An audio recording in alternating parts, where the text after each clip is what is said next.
Good afternoon, everyone. You're welcome to the midday bilingual newscast on Equinox Television. Nancy Yambo, good afternoon. Good afternoon, Inon Senazé. Mesdames et messieurs, bonjour. Merci d'honorer ce rendez-vous de l'information sur Equinox Télévision. Nous mettons le cap sur la Côte d'Ivoire en ouverture de ce journal. Abidjan, sur haute surveillance sécuritaire, les forces de l'ordre sont mobilisées et cadrent l'aéroport d'Abidjan. Elles filtrent les entrées et interdisent les regroupements des militants et sympathisants de Laurent Gbagbo à l'est de l'esplanade de l'aéroport. La sécurité est également renforcée au niveau du pavillon présidentiel aménagé pour l'accueil de l'ex-président de Côte d'Ivoire qui arrive cet après-midi en provenance de Bruxelles en Belgique. Le point dans cette correspondance de nos envoyés spéciaux Carlos Minoué, Éric Florent Ouattat et Cédric Noufélé depuis l'aéroport d'Abidjan. Ici, à l'aéroport international Félix Houphouët-Boigny, des voitures, des partisans de Laurent Gbagbo attendent que le pavillon présidentiel soit ouvert afin qu'ils puissent prendre place et pouvoir s'organiser pour réserver un accueil chaleureux à l'ancien chef d'État de la Côte d'Ivoire.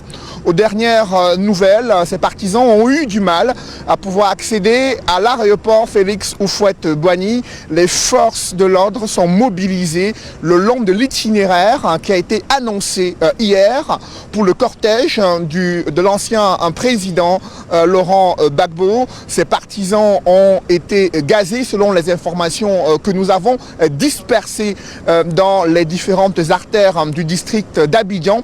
Et ici encore, à l'entrée du pavillon présidentiel de l'aéroport, ils n'ont pas encore accès à cette place, cet espace qui devrait leur permettre de pouvoir accueillir en fanfare leur président du Front populaire ivoirien.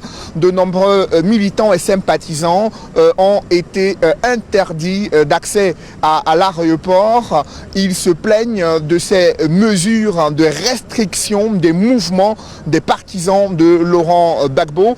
Ils devraient en principe arriver ici dans l'après-midi autour de 15 h. Vous voyez comment les forces de l'ordre filtrent les entrées à l'aéroport Félix Houphouët-Boigny. Ils interdisent l'accès à certains partisans et sympathisants de Laurent Gbagbo. Des mesures de sécurité prises, disent-ils, pour éviter des risques de débordement à l'approche de l'arrivée du président Laurent Gbagbo. Pourtant, hier, le protocole d'État et les services des moyens généraux de la présidence ivoirienne ont reçu quitus du président Alassane Dramane Ouattara pour aménager ce site en vue de l'accueil de l'ancien chef d'État Laurent Gbagbo. Voilà l'ambiance quelque peu tendue qui est observée ici à Abidjan.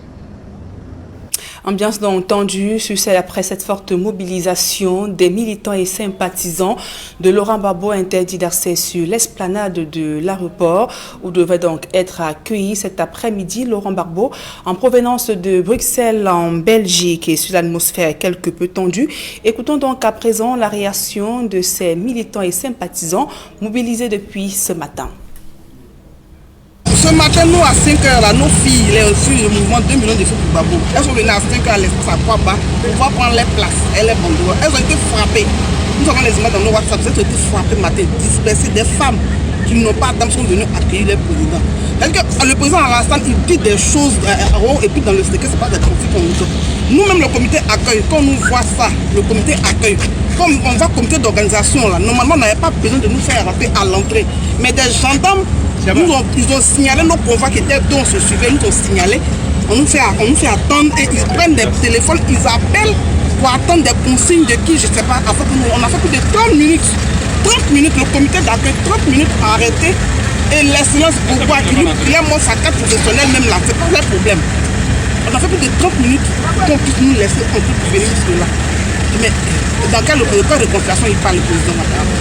Ça ne sert à rien de parvenir de dire publiquement aux gens, oui, le président Gbagbo vient au pavillon présidentiel, tout et tout, mais son comité, et que le comité d'organisation n'est pas payé et empêché de rentrer. Il faut des consignes d'abord, des trucs, je ne sais pas. Dans quel pays nous sommes? Franchement, il faut que ça s'arrête. Parce que le président Gbagbo ne vient pas en guerre. Il vient en Côte d'Ivoire, il vient pour la paix. Il vient pour la paix. Et les gens qui viennent l'accueillir ne sont pas armés. Donc normalement la police devait encadrer tout cela pour venir l'accueillir. Ça c'est tout qu'on demande. Oui, l'arrivée a été mouvementée alors que toutes les dispositions avaient déjà été prises par les autorités et le comité opérationnel. À notre grand étonnement, ce matin, on constate que nos camarades sont gazés, on les empêche de se rassembler et d'avoir accès aux alentours même de l'aéroport. Et ça nous désole. Nous, en tant que membres du comité d'organisation, on va jouer notre rôle régalien, accueillir le président et puis suivre le circuit qui a été identifié pour la pause. Voilà. Donc c'est ça notre rôle. On accueille le président et puis on l'accompagne jusqu'au sujet selon les différentes étapes qui ont été identifiées. Voilà, c'est ce que nous allons faire. Vous avez donc la suivi la colère de certains militants et sympathisants de Laurent Gbagbo interdit d'accès à l'esplanade de l'aéroport d'Abidjan en Côte d'Ivoire et nos envoyés spéciaux qui ont pu avoir accès au pavillon présidentiel. Donc, comme vous le voyez en image donc, de ce site du cinquantenaire, les places ont été aménagées pour son comité d'accueil à l'esplanade du pavillon présidentiel pour l'accueil de Laurent Gbagbo, l'ex-président de Côte d'Ivoire qui arrive cet après-midi dans son pays après 10 années d'absence en provenance de Bruxelles en Belgique. Donc la sécurité qui est renforcée du côté de l'aéroport d'Abidjan. Et vous le voyez si bien, la fièvre des préparatifs monte en Côte d'Ivoire. Dans le camp de Laurent Gbagbo, les militants et sympathisants se mobilisent pour un accueil populaire. Ce retour de Laurent Gbagbo est-il une source d'inquiétude pour le pouvoir d'Alassane Ouattara? Et comment réagissent les Ivoiriens et l'actuel chef d'État? Nos envoyés spéciaux font le point. Carlos Minoué, Éric Florent Ouattara, Cédric Noufélé, une fois de plus. Au siège du Front populaire ivoirien de Laurent Gbagbo à la Riviera 3, une effervescence particulière est observée. Sous la tente, des Ivoiriens se bousculent pour l'achat des t-shirts, polos et autres articles estampillés aux couleurs de la victoire judiciaire de l'ancien président à la Cour pénale internationale. L'appel de Fatou Bensouda appelant à renoncer à l'acquittement conditionnel du président Laurent Gbagbo a été rejeté. Donc cet appel de Fatou Bensouda a été rejeté pour toujours, a été rejeté définitivement et le président Laurent Gbagbo a été totalement acquitté, totalement blanchi, totalement innocenté. C'est le sens du mot appel rejeté et pour aller un peu plus loin, nous avons ajouté acquittement définitif. L'annonce officielle de son retour en Côte d'Ivoire fait décoller les ventes des pagnes confectionnées pour célébrer cet événement historique. Nous avons fait ce pagne, on a 5 couleurs de pagne. Là, c'est une des 5 couleurs. Ma fille. Donc, dans le pagne, on a la colombe là, rouge, qui représente la paix. Or, ça fait des mois que nous vendons. Donc, aujourd'hui, nous pouvons fièrement dire qu'au moins 50 000 pagnes sont sorties. 50 000 pagnes ont été vendues. Et c'est des centaines de t-shirts. Aussi bien, nous avons 5 couleurs, aussi bien en jaune, en bleu, en rouge bordeaux, en blanc et en bleu nuit qui sortent. Des centaines. Hier, il a fait une livraison. Dans l'après-midi, tout est pratiquement épuisé, le stock est épuisé. Parmi les sympathisants et militants se trouvent des Ivoiriens de la diaspora ayant dépensé une fortune pour effectuer le déplacement afin de vivre de leurs propres yeux la communion entre Laurent Gbagbo et le peuple ivoirien. En tout cas, il était parti pour ne pas revenir de la CPI, cette grande nébuleuse, qu'il a pris comme ça un matin, vers 2 h du matin, il était en pyjama, sans brosse à dents, un grand-père de famille, qui a même perdu sa mère, on ne lui a pas permis de venir la pleurer, même pour pleurer sa mère. Mais s'il fallait payer un billet à 4 000 €, moi je serais venu. Moi j'ai juste payé mon billet à 800 € et je suis venu. Parce que je ne peux pas rater ça. Même la jeunesse ivoirienne se donne rendez-vous jeudi 17 juin à l'aéroport Houphouët-Boigny pour souhaiter Akouaba à l'homme qui a défié avec détermination un tourbillon judiciaire pendant 10 ans et apparaît aujourd'hui comme un acteur incontournable du processus de réconciliation en Côte d'Ivoire. Nous sommes tous dans la joie et nous voulons l'accueillir avec beaucoup de joie, de gaieté parce qu'il vient pour la paix. Voilà, c'est une digne fille de ce pays et sa présence est vraiment importante pour l'avancement du pays, surtout dans le volet paix. Voilà, pour une Côte d'Ivoire véritablement réconciliée, la présence du président Laurent Gbagbo est nécessaire.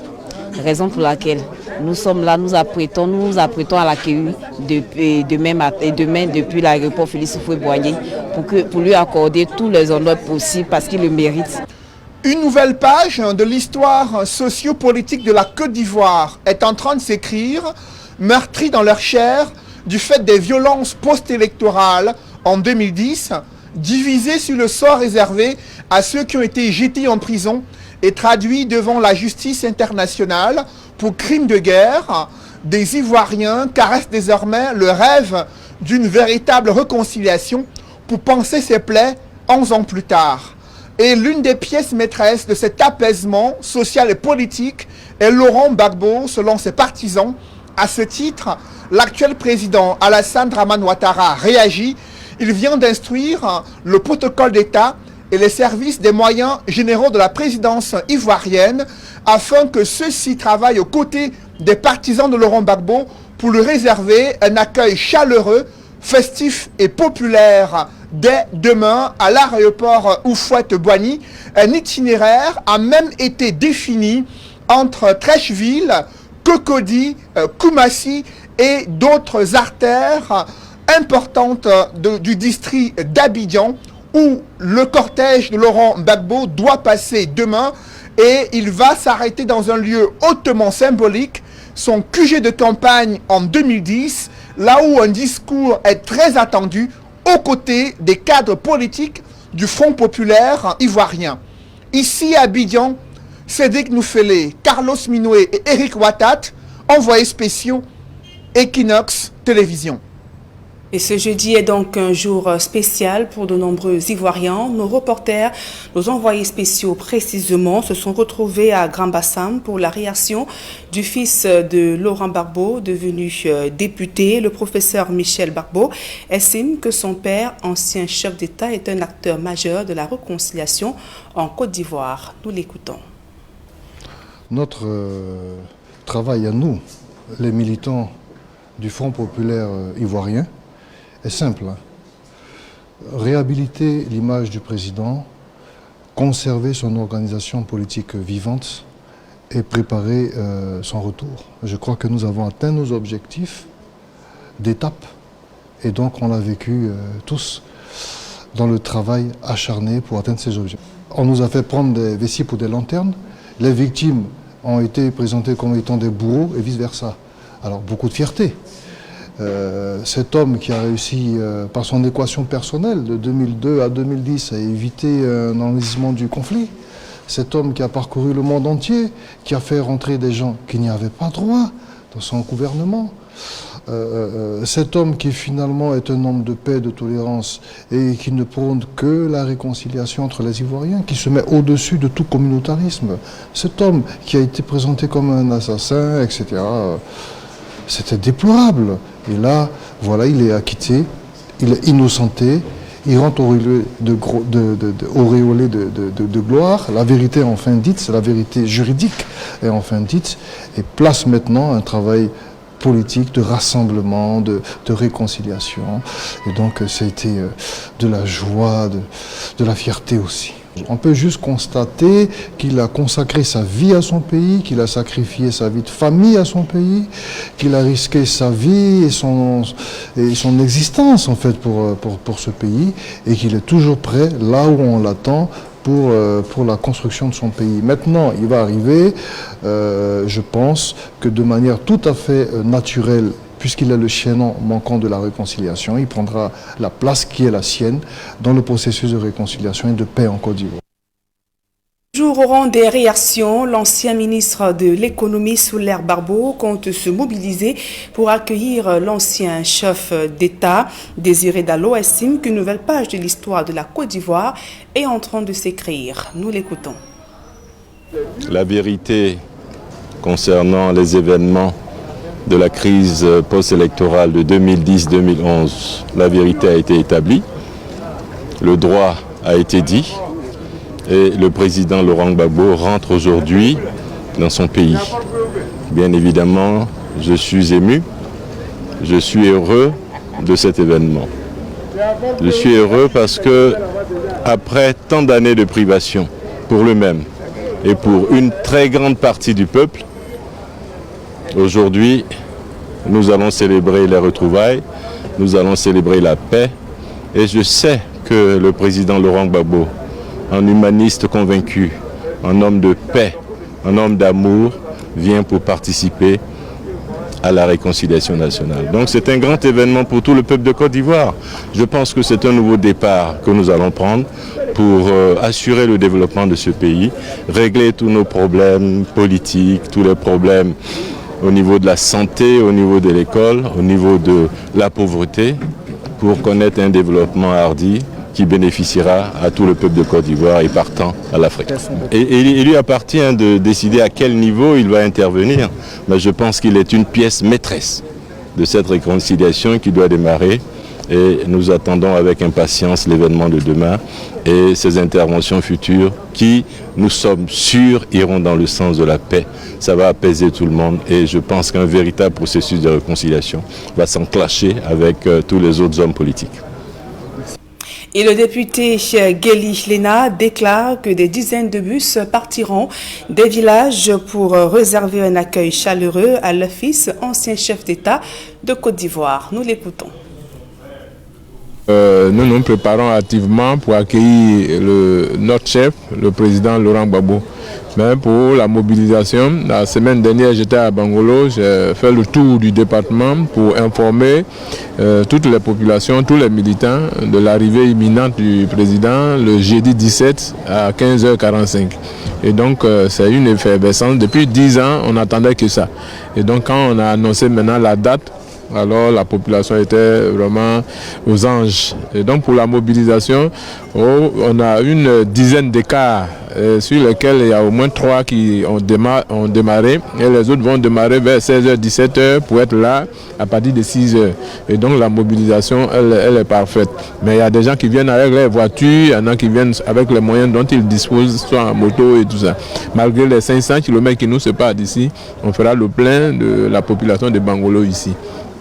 Je suis également secrétaire national chargé de la région du Guémon qui comprend Diokwe, Bangolo, Fakobli et Kubli. Chaque département a au moins 8 cas qui ont été offerts par un fils de la région et donc la mobilisation est vraiment au top.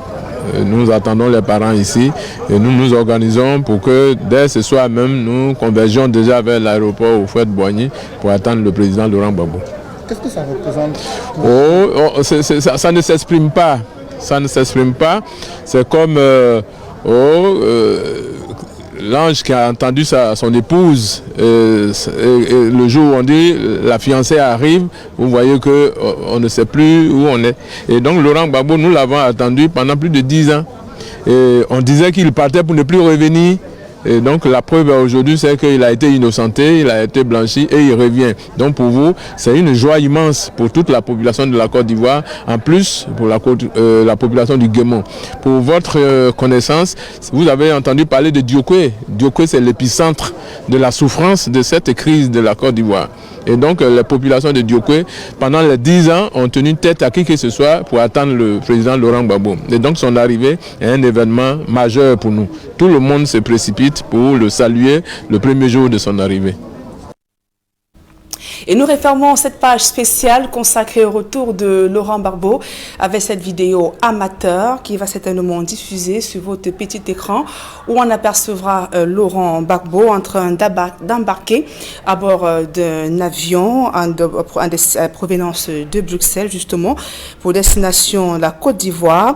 Donc même si le vol prévu pour décoller à 10h55 a été retardé de quelques minutes, soit à 10h46, l'ex-président de la République de Côte d'Ivoire a finalement pu embarquer. Il est désormais à bord de l'Airbus A333. L'arrivée prévue pour 15h30 à l'aéroport international Félix Houphouët-Boigny connaît ainsi un léger décalage. L'avion atterrira finalement à 16h26 selon le programme de la compagnie aérienne. Il faut donc préciser que le retour de Laurent Gbagbo en Côte d'Ivoire marque ainsi donc une nouvelle étape dans le processus de réconciliation en Côte d'Ivoire. L'actualité sportive à présent, évoquons encre mémoire du père du football camerounais, Georges Goethe. L'homme n'a pas toujours eu la moindre reconnaissance 45 ans après sa mort. Voici le reportage de Jean-Paul Chuniette. Dibir, notre patrimoine, c'est vous. Ce programme vous est offert par Kadibir. Notre patrimoine, c'est vous. Lorsque j'élève ma voix à travers l'univers, c'est pour chanter les souffrances de la terre. Je chante pour les enfants qui n'ont pas de mère. Je chante pour les amours perdus. Le football, une fois vulgarisé à Douala et dans les autres grandes villes, depuis son introduction en 1922 dans le pays, ce sport va gagner en popularité et en intensité, devenant à partir de 1930 un phénomène de société de plus en plus incontrôlable, avec des matchs s'achevant toujours en bagarre générale, autour d'un arbitrage jugé à tort et à travers, selon les seules appréciations plus ou moins fondées des supporters. Dans les écrits du défunt historien Tchanga Soter, Georges Goethe reconnaissait en ces termes: les arbitres étaient trop partiaux, les villageois n'hésitaient pas à leur sauter dessus pour les tabasser. Des propos confirmés à nos confrères de TV5 Monde par Cyril Douala Goethe, le fils du défunt founding father du football camerounais. Quand les bagarres ont commencé, parce que quand une équipe perdait, c'est l'arbitre qui faisait les frais, on les tabassait bien. Nous qui avons connu de la misère, prêchons l'amour et l'unité. Chantons pour que demain soit plus clair. Et chantons pour les cœurs brisés. Des débordements qui ne laissèrent nullement indifférents les administrateurs coloniaux. Le verre était donc en plein dans le fruit, avec le fameux risque de trouble à l'ordre public. Et le colon blanc n'hésitait pas à prendre des mesures conservatoires pour endiguer un phénomène grandissant. Les bagarres ont pris une dimension qui a fait peur aux administrateurs de la place, qui ont intimé l'ordre à mon père de présenter des statuts.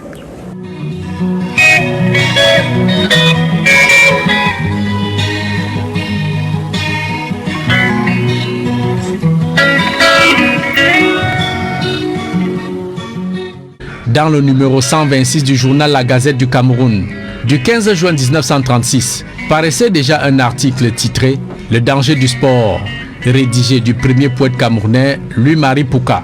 Ce dernier déplorait le délire des jeunes à négliger leur cahier pour aller courir, se bousculer, se heurter, se disputer, une diablesse de petites balles qui tantôt se perdait dans une rigole ou se dissimulait dans la broussaille. Et curieusement, tous les joueurs la recherchaient avec une ardeur débordante.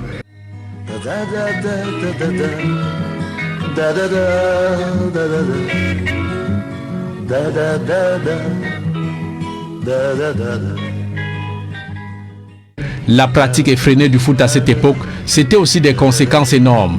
Des bras fracturés, des jambes cassées. D'aucuns, en quête de victoire à tout prix, recouraient même aux sorciers pour avoir des herbes aux vertus mystiques, des gris-gris au pouvoir magique, visant à déstabiliser ou neutraliser les forces de l'adversaire sur le terrain. Tous les matins, pour y revenir, tous les soirs. Lorsque j'élève ma voix à travers l'univers, c'est pour chanter les souffrances de la terre. Ça se compère, ça se compère. Désormais plongé dans une hystérie collective et populaire pour le foot, Georges Goethe et les autres acteurs s'activaient à mettre sur pied les règlements de la première fédération de football en 1934. Mais le père fondateur du football camerounais n'a jamais reçu la moindre reconnaissance. Mon feu père a été quand même le premier président de la fédération de football. Et les Blancs ne souffraient pas qu'un Noir vienne être leur chef. Alors ça créait des histoires, des tensions. Le Cameroun, vis-à-vis de mon père, a été ingrat. Parce que les plus grandes joies que les gens ont eues au Cameroun, c'était le football. Mais on n'a même pas donné le nom d'un stade à mon père.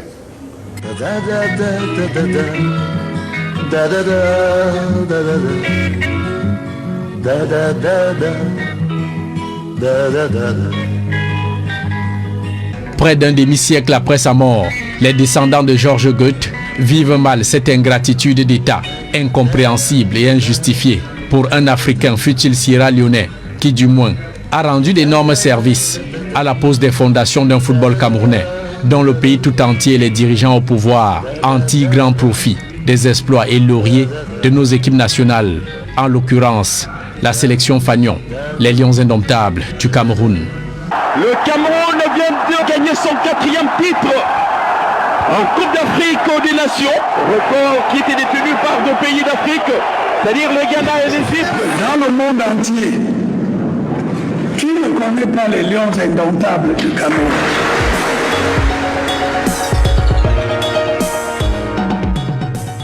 Ce programme vous a été offert par Kadibir.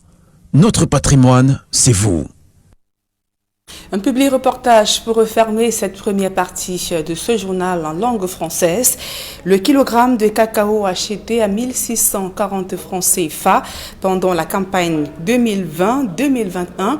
L'engagement a été pris par les maîtres chocolatiers et confiseurs de France qui ont signé un engagement dans ce sens avec le gouvernement camerounais. Reportage.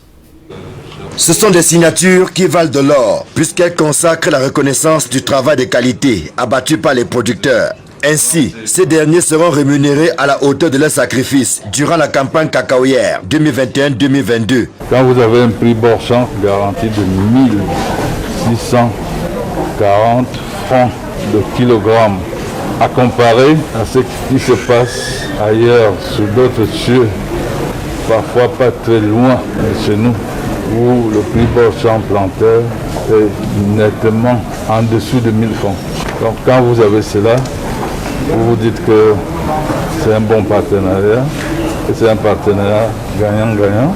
La visite qu'effectue la délégation de chocolatiers venus de France et d'ailleurs confirme, s'il en était encore besoin, l'intérêt que ces derniers ont pour la fève camerounaise, celle issue de centres d'excellence de traitement post-récolte du cacao. Pour ces artisans et industriels, il est temps que le paysan à la base vive décemment de son travail. Aujourd'hui, nous sommes là avec des meilleurs ouvriers de France, des champions du monde, des pâtissiers, des glaciers, des boulangers, des chocolatiers qui s'intéressent à cette filière, à ce cacao du Cameroun pour le transformer en chocolat et le mettre en exergue en France.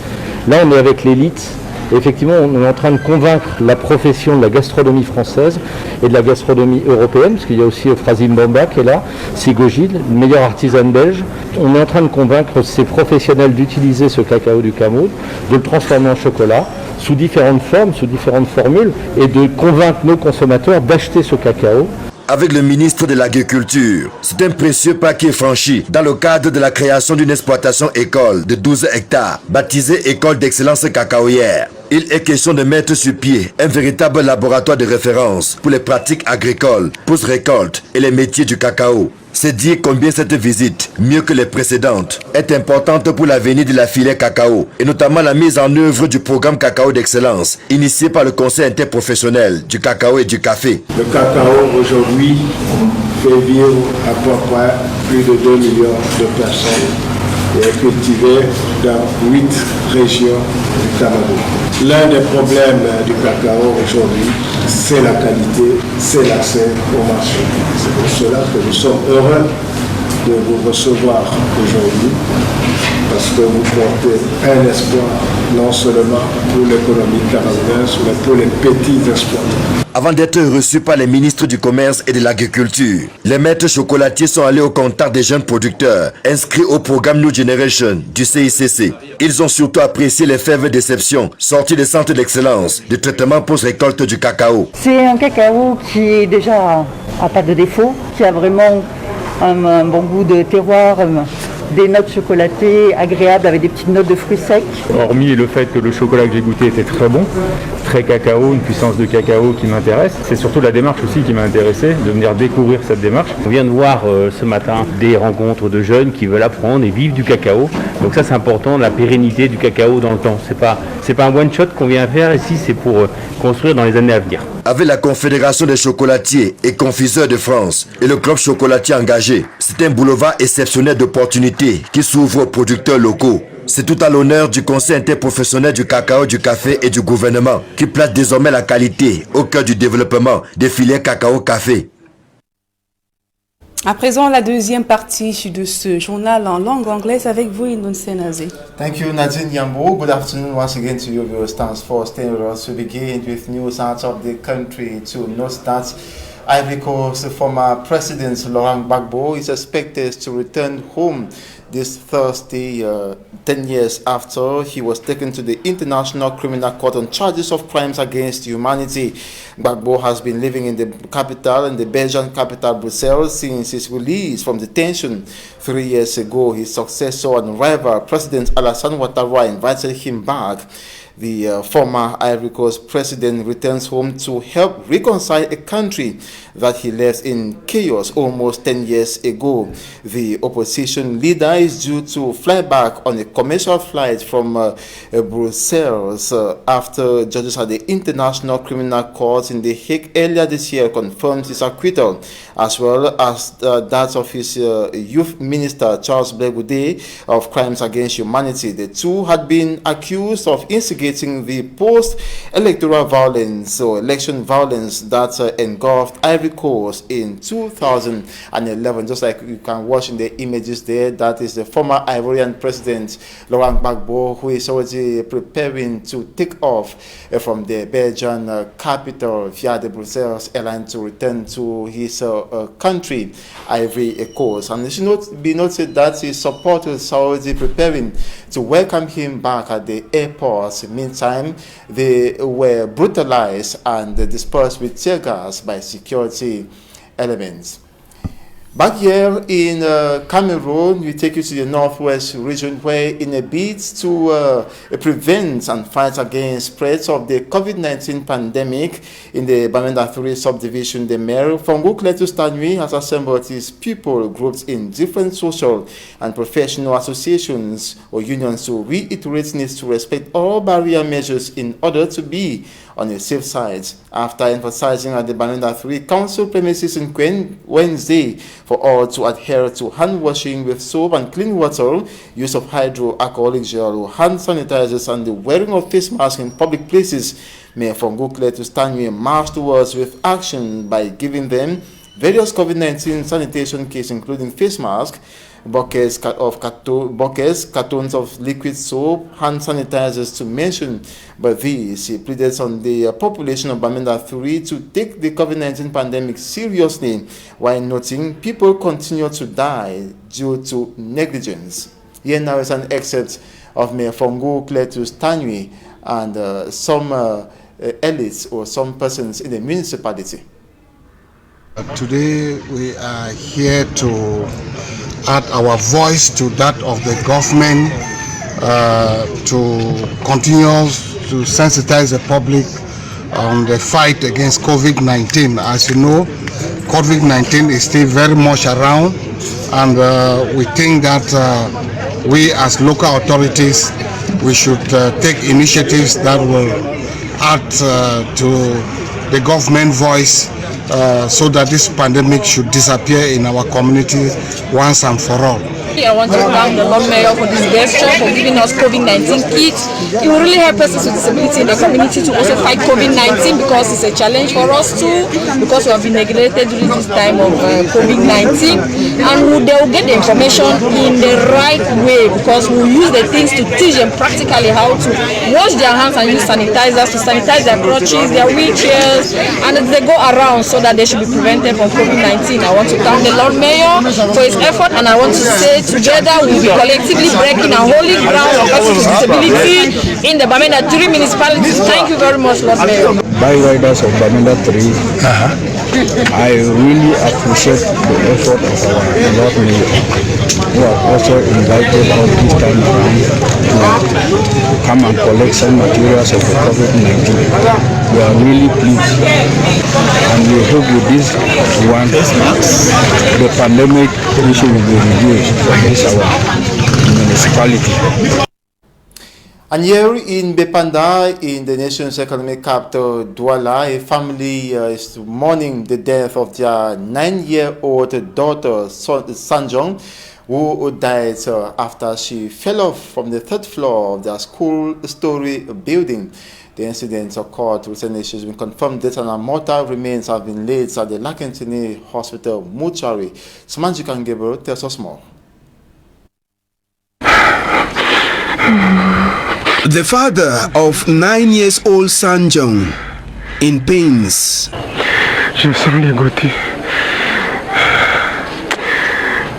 Her daughter fell off from the 3rd floor of her school Tuesday after a friend of hers mistakenly pushed her.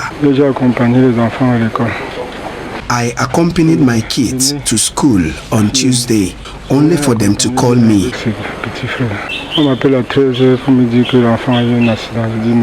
At 1:30 p.m. that the child had an accident on campus. I was asked to come to Lakentini Hospital at the emergency unit.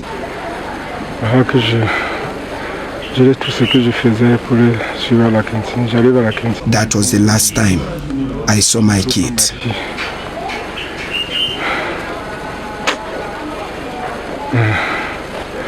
Quand je sors de l'urgence, les mamans qui ont vu la scène viennent m'arrêter, me demander d'être fort. At the compound of Sanjok this Wednesday, the management of the primary school and some sympathizers came to console the family that was in pains. Approached by Equinox television reporters, the headmaster refused talking, but sources within the primary school say parents of pupils have always asked school authorities to reinforce the fence placed at the balcony of the institution. Unfortunately, the cry of the parents was not heard. The lifeless body of 9-year-old Sanjong is at the Lakentini mortuary pending burial arrangement. 6 divisional delegates have been kidnapped allegedly by armed men in the Njan division of the southwest region of the country and taken to 2 separate camps. This information has been confirmed by the senior divisional officer for the Njan division, Fawang Lawrence, who says the alleged separatist fighters are demanding for the sum of over 60 million francs CFA before they are released. Details with Derijato. It is now confirmed that 6 divisional delegates and the chief of divisional office working in Njan division were abducted and taken into the forest. Fawang Lawrence, the senior divisional officer for Njan division, confirmed to Equinox television that the divisional delegate of land tenure, the divisional delegate of housing and urban development, the divisional delegate of water and energy, the divisional delegate of small and medium-sized enterprises, the divisional delegate of economic planning and regional development, and the chief of divisional service of surveys were abducted about 9 a.m. Tuesday, June 15, 2021 at Masore Balwe in the Kondo Titi subdivision, a village near Mundemba, and taken into the forest of the Kondo Titi subdivision. As at now, the administration of Njan division has revealed that the abductors have identified themselves as separatist fighters, and the person leading the team is known as Ten Kobo, a youth that hails from Bikura in the Kondo Titi subdivision. The senior divisional officer for Njan division has also said that he is in communication with the abducted divisional delegates, and the information coming in is that they are being held in 2 separate camps, and the separatist fighters are demanding 28 million in one camp and over 32 million in another. These state workers now abducted were on a land demarcation mission for Inyo, and they were abducted at the site in Masore Balwe in the Kondo Titi subdivision, Njan division of the southwest region of Cameroon. For several months now, the population of Kumba in the Meme division of the southwest region have been living in complete darkness. At times, they experience epileptic supply of electricity. They blame this to the armed conflicts rocking the two English-speaking regions of the country. Meeting in Douala, the nation's economic capital, civil society leaders were strategizing on how to trash this cankerworm. They are calling on competent authorities to look into the situation that's equally affecting the other 8 French-speaking regions. Details with Charles Ekome. The city of Kumba in the Meme division of the restive southwest region has been without electricity for several days now. I be a business person. Being a manager of a microfinance. I think I need lights, like the whole day 247. I get machines for office where I think say those machines are supposed to run, because even at every hour I work, even from home, I work, I go through my machines and something things can go well. Just imagine say people they suffer, some then they for lights, where they need lights for do even basic small things to eat. I can tell you for a fact, say now so as we talk, compound where they stay. I get woman there to do Yahoo. After they talk those Yahoo, they don't go bad. An official of the electricity production company attributes the situation to the recent gun battle between non-state armed group fighters and security and defense forces in Munyabuya. During shooting, we be there for Munya, all we know. The reason that way, when we will not get lights through my 15 to Muyuka, so when we be there for go walk. So on Monday, the team they go down there, they meet up again the very situation of shooting. They come back. So now really yesterday we go down and then so now they try all your best for say we supply light. Apart from security challenges at the origin of power failure, inadequate electric supply is a problem affecting almost all parts of the country, from big cities to the hinterlands. Civil society leaders meeting in Douala are diagnosing the problem. Tell INEO directly that there is a risk that people may stand up for their rights because they are not using electricity as they pay. And good enough, we have response. But bad enough, those response did not satisfy us, because today we are now to look the way forward, to see how we can meet them for a plan and action to end this, I can say, violence against population, because it's very difficult. Today we know that we don't have light every day and we are paying for it. Chantal Kambiwa, one of the civil society leaders, says this growing problem might lead to a rising insecurity in the country, and the need for a rapid solution is the only way to prevent chaos. Sometimes you don't use the electricity, but I have bills. And when you go to Sonel, they say, pay and we will see after. And we want to end all of that. Today, the problem of Sonel is one of the major problems in not only in the littoral, but in Cameroon. And we want to end with this situation by going to meet INEO. So the following plan of action is to meet them physically as they respond to our letter, to have a concrete plan of action. The platform of civil society leaders in the littoral region has recently highlighted hate speech, tribalism, and now electricity problems, which they believe must be controlled before the situation becomes chaotic. That report by Charles Sekome ends this 12 p.m. bilingual newscast on Equinox Television. Thanks so much for watching. Do have a splendid day. Tomorrow is another day. God willing. Nadia Yambo, rendez-vous demain. Exactement, Inonse Nazé, le prochain rendez-vous, ce sera lundi, mais déjà retrouver Julien Darc Bissay lorsqu'il sera 20h pour la grande édition d'informations sur Equinox Télévision. Mesdames et messieurs, merci pour votre aimable attention.